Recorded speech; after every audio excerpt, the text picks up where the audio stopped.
na imeonyesha uungwana kwamba taifa letu tuna uwezo wa kuiendesha nchi yetu kwa mazungumzo.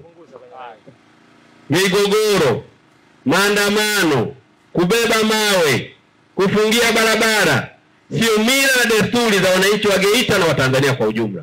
Asanteni sana ndugu zangu wana Nyakabare kwa namna ambavyo mmeonyesha uvumilivu.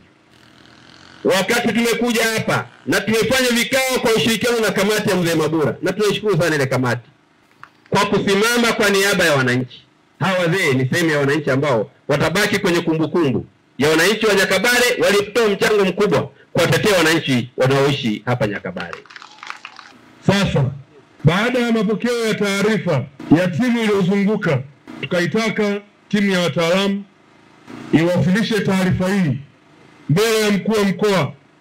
Kazi imefanyika hapa mkoani Geita.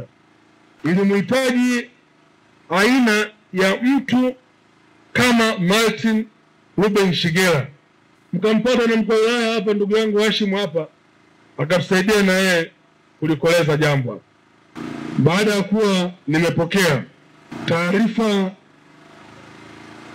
ya kamati iliyoundwa iliyowasilishwa na uongozi wa mgodi, naomba niwatamkie ndugu zangu ya kwamba kampuni ya Geita Gold Mine baada ya mfululizo wa vikao na serikali wameridhia hivi sasa kuanza mchakato wa kuwalipa fidia wananchi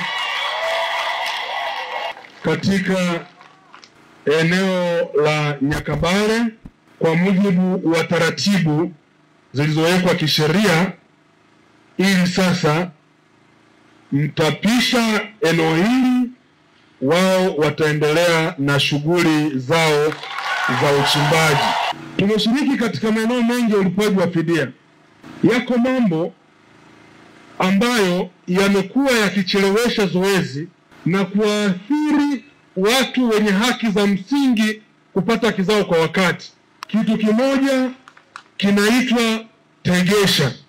Lakini nataka niwaambie ukweli, mkitaka nicheleweshe zoezi, tusianze kurudishana nyuma. Picha za anga zilishapigwa. Ukianza leo kuinua vitu hapa inakula kwako. Nataka niwaambie mapema kabisa. Mimi ninawashukuruni sana.